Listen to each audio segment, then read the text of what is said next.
Welcome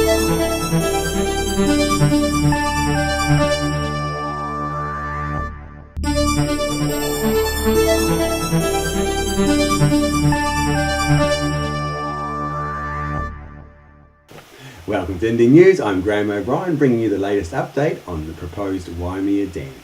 In recent times, the Water Information Network has been holding a series of meetings in Tasman aimed at providing information to Tasman ratepayers on the proposed dam. Guest speaker was ex-Treasury economist Peter Fraser, and local speakers were Paul McKinnon, Murray Dawson, Brian Halstead and Max Clark. Ex-Treasury economist Peter Fraser's work over the past 10 years has focused on agricultural economics, particularly regarding the dairy industry. More recently, Peter completed an independent economic analysis of Ruataniwha water storage scheme and other potential water storage projects in the Wairarapa. He is Principal Advisor at the Earthquake Commission. He has previously worked in the Department of Labour, Department of Building and Housing and MAF Policy. Peter is a commissioned officer in the New Zealand Territorial Army, where he was posted in 2002 to a NATO divisional headquarters in Bosnia. INDE News is presenting Peter Fraser's analysis at the Water Information Network public meeting held at the Headingley Centre on the 31st of October. I just want to disclose a couple of points here. The first one I've put up, and I want to make sure this is really, really clear. I am not anti-irrigation and I'm not anti-dam. I'm an economist. I look at numbers around projects. I do project evaluation. That's what economists do. Now I can look at roads, I can look at airports, I can look at stadiums. What I've been looking at recently is dams, because that's what a lot of people want to build. So what I do is I look at projects, whether I like the stadium or the road or the airport or the dam is actually pretty irrelevant. The relevant thing is I apply pretty standard tools to these, and I ask the question, do they stack up or do they not stack up? And this one doesn't stack up. Second thing I say is that I class myself as an independent economist. Now, I have been paid for various dams in the past. About 3 years ago, when TDC did the first public consultation, I did some work that was commissioned by Tom Sturgis on behalf of Lone Star Farms. That's part of the public record. So I'm quite happy to disclose around that. And that's what got me interested in this project originally. More recent stuff I've done has been completely unfunded. I have been doing some work regarding the Ruataniwha, which I got precisely $300 worth of petrol vouchers for. And I also paid you. No, exactly. All quality. And I'm also doing some work in the Wairarapa schemes, which is being paid for by Fish and Game. So I think it's worthwhile and useful that I just disclose who's actually paying me at the moment. This evening, I am here on the basis of some of my travel expenses have been paid and some of my other expenses have been paid for. But I won't be retiring to sunny Mapua on the basis of tonight's performance, Elton John notwithstanding.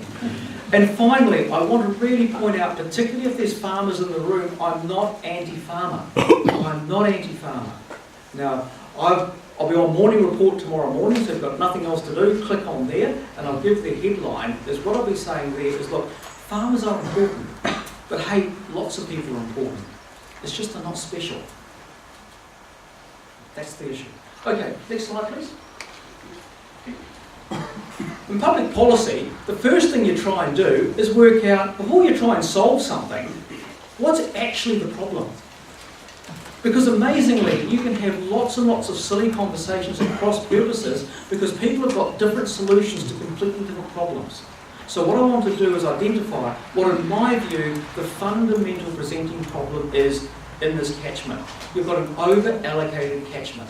Put into economic one terms, you've got an excess demand for water. Now there's a debate about how much is the excess demand for water, and we can talk on all night about that, but the point is there is. It's just the magnitude is up for issue.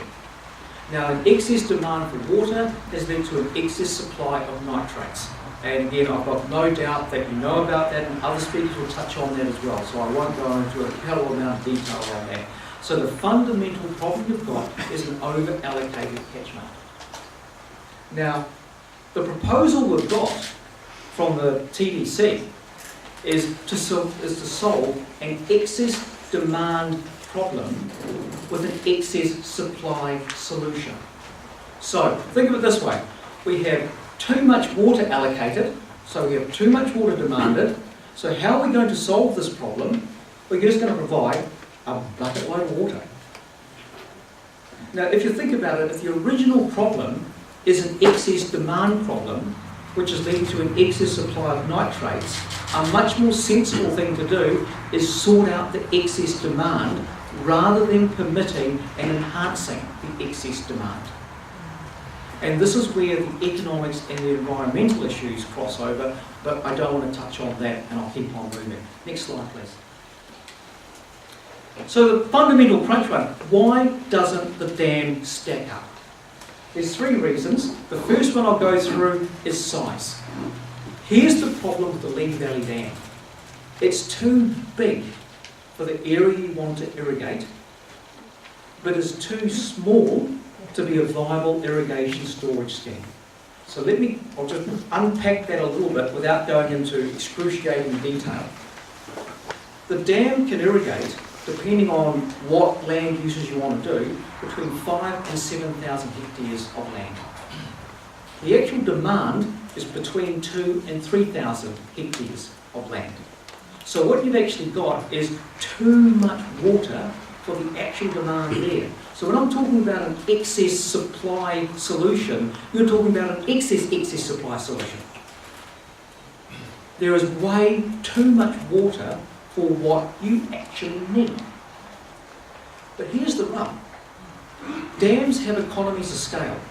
Imagine a box, 1 metre by 1 metre by 1 metre.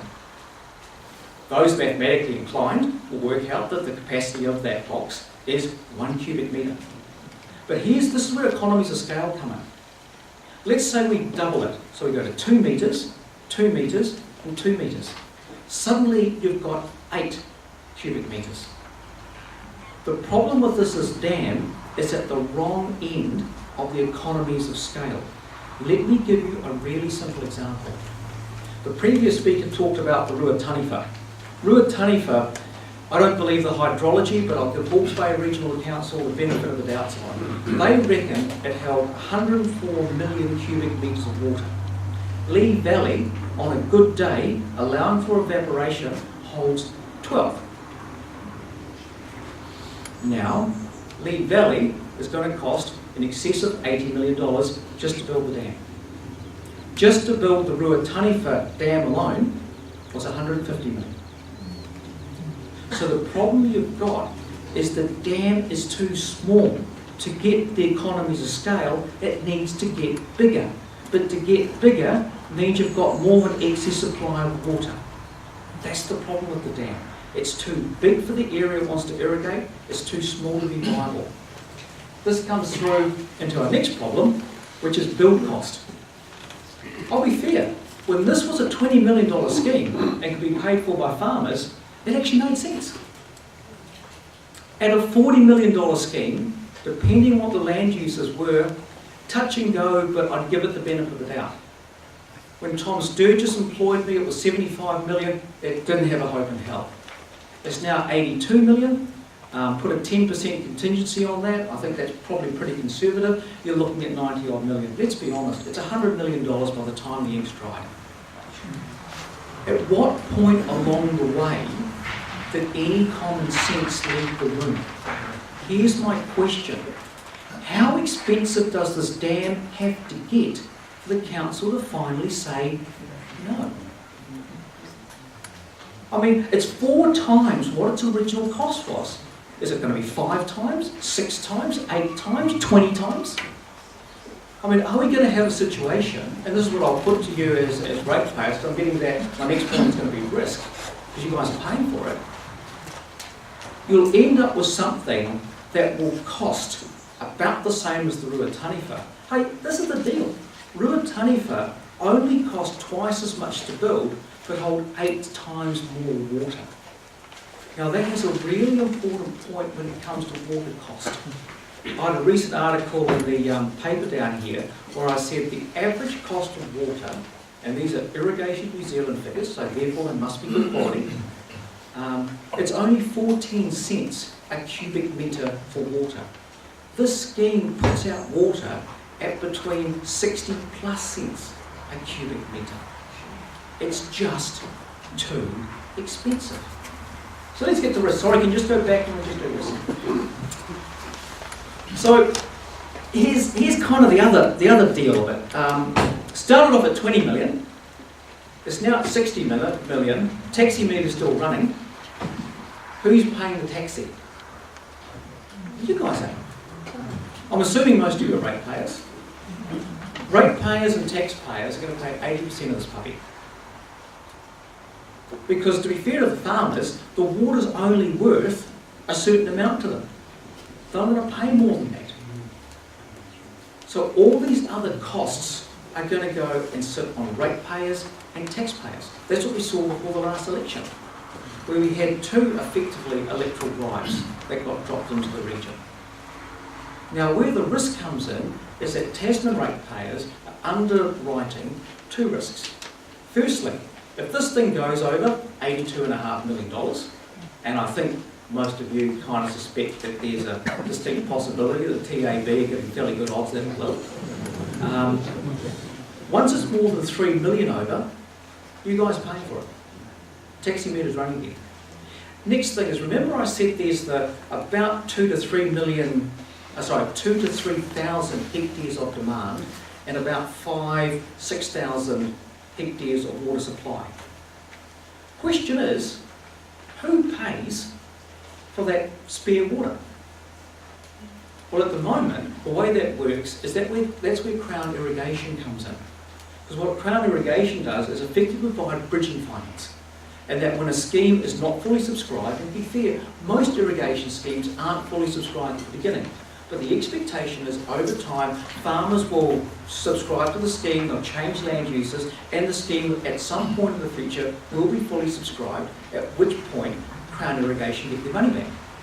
Now, my understanding is that the area that they see a lot of the expansion of potential water supply going into, one, can't get reached by one river, it needs to have a pipeline put in there, and secondly, it's now being largely subdivided into lifestyle blocks.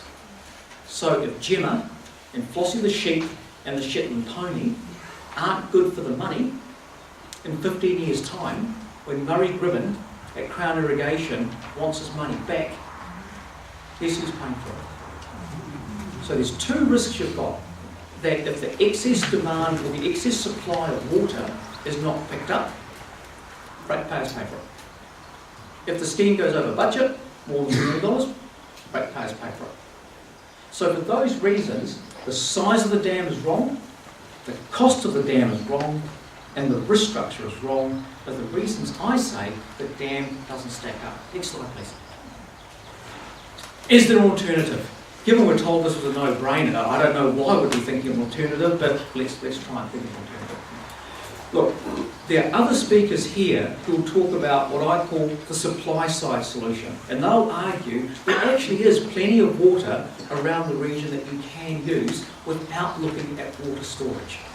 So there is a supply side solution. Next clip, please. But my emphasis as an economist is saying if the presenting problem is excess demand for water, the starting point is to start to manage the excess demand. And I'll be blunt about that. It means somebody misses out. The question is who?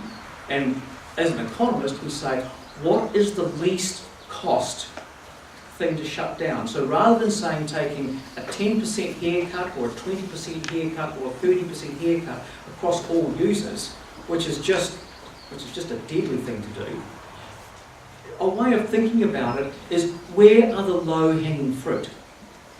Now, when I was doing the work on this around 3 years ago, the first thing I noted, I didn't realise you had dairy farms down here. I thought it was too damn hot. But look, you do. Not very many, there's about 2 or 3 of them. But they irrigate in the middle of summer. Now, I'll work on the basis that when I first started at MAF, okay, one of my only homilies, because I wanted to have a few more, but I'm running short on time.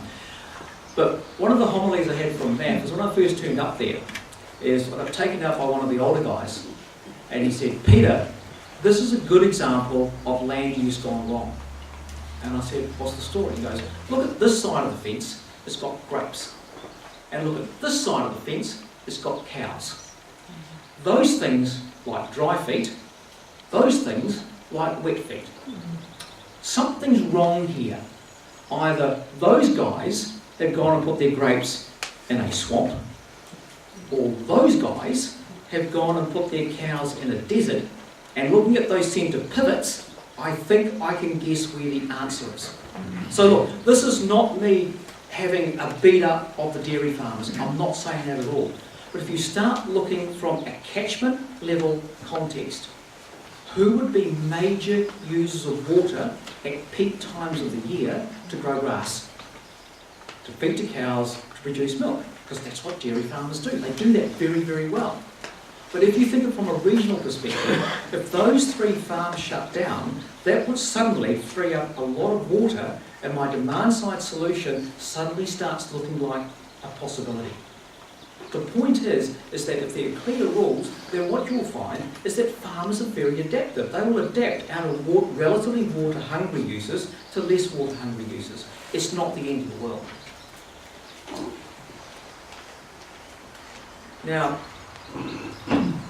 I think the final thing I want to leave you on is what I call the no alternative, which is what I've heard repeated about this. Look, we cannot afford not to do it.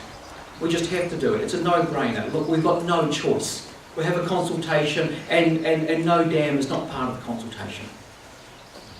This is what I think it means to farmers. There's no difference to the farmers in this room whether this dam goes ahead or whether it doesn't. The reason is this. If it doesn't go ahead, you can't use water that's not there.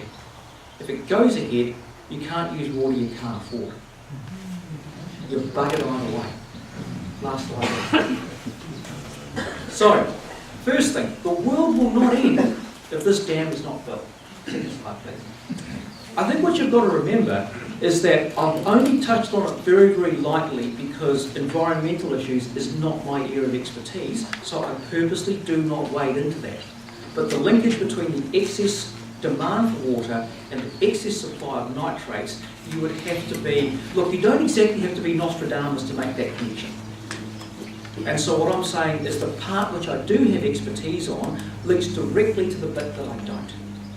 And that's what I'm saying is that agriculture on the plains will have to change because this catchment is over-allocated or likely to be over-allocated in terms of earnings flow. And ratepayers and taxpayers need to understand this project cannot proceed without your money because you guys are paying for it. Thanks very much, everyone.